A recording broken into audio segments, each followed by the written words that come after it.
I've been intrigued by this question of whether we could evolve or develop a sixth sense, a sense that would give us seamless access and easy access to meta-information or information that may exist somewhere that may be relevant to help us make the right decision about whatever it is that we're coming across. And some of you may argue, well, don't today's cell phones do that already? But I would say no. When you meet someone here at TED, and this is the top networking place, of course, of the year, you don't shake somebody's hand and then say, can you hold on for a moment while I take out my phone and Google you? Or when you go to the supermarket and you're standing there in that huge aisle of different types of toilet papers, you don't take out your cell phone and open a browser and go to a website to try to decide which of these different toilet papers is the most ecologically responsible purchase to make. So we don't really have easy access to all this relevant information that can just help us make optimal decisions about what to do next and what actions to take. And so my research group at the Media Lab has been developing a series of inventions to give us access to this information in a sort of easy way without requiring that the user changes any of their behavior. And I'm here to unveil our latest effort and most successful effort so far, which is still very much a work in process. I'm actually wearing the device right now, and we've sort of cobbled it together with components that are off the shelf, and that, by the way, only cost $350 at this point in time. I'm wearing a camera, just a simple webcam, a portable battery-powered projection system with a little mirror. These components communicate to my cell phone in my pocket, which acts as the communication and computation device. And in the video here, we see my student Pranav Mistry, who's really the genius who's been implementing and designing this whole system. And we see how this system lets him walk up to any surface and start using his hands to interact with the information that is projected in front of him. The system tracks the 4 significant fingers. In this case, he's wearing simple marker caps that you may recognize. But if you want a more stylish version, you could also paint your nails in different colors.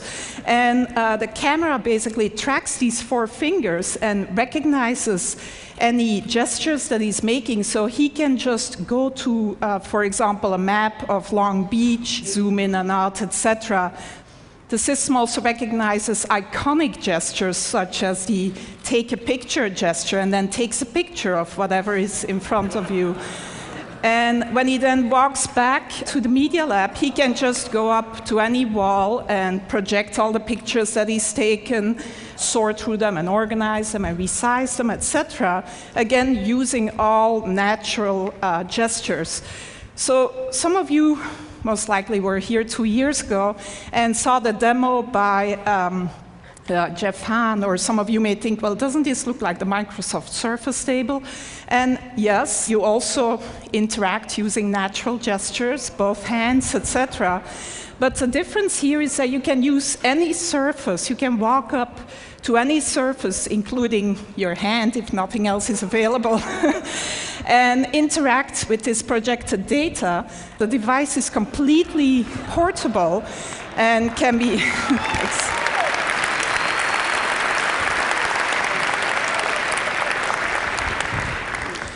So one important difference is that it's totally mobile.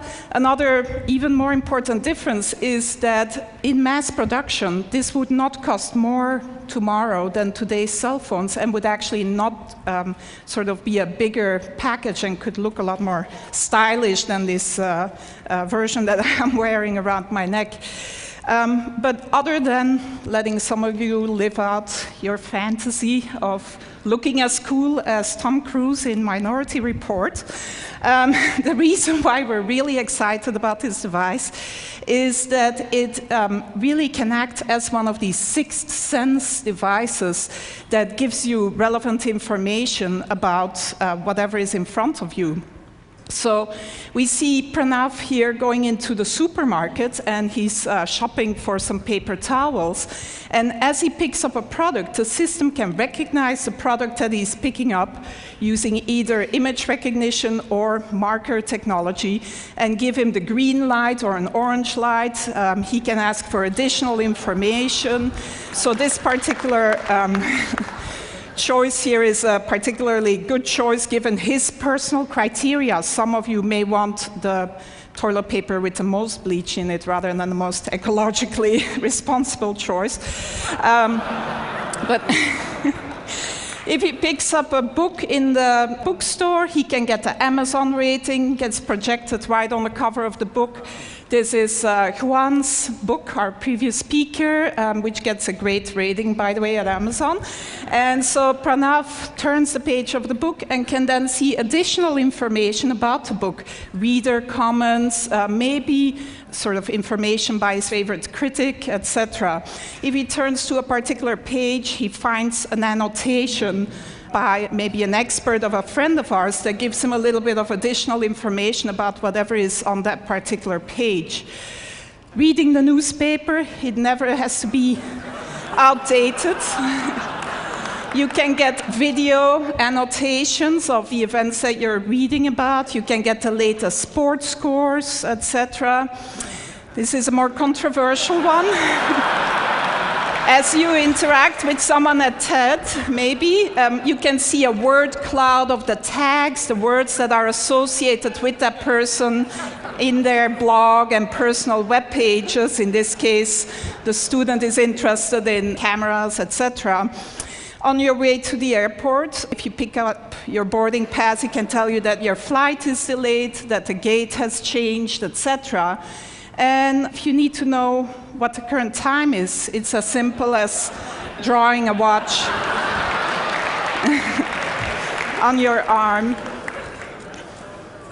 So that's where we're at so far in developing this sixth sense that would give us seamless access to all this relevant information about the things that we may come across. My student Pranav, who's really, like I said, the genius behind this.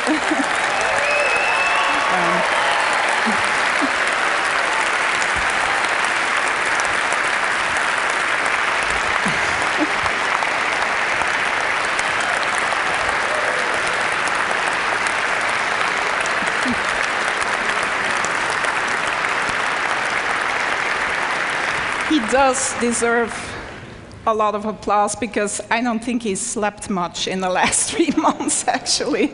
And his girlfriend is probably not very happy about him either. But it's not perfect yet. It's very much a work in progress. And who knows, maybe in another 10 years, we'll be here with the ultimate sixth sense brain implant. Thank you.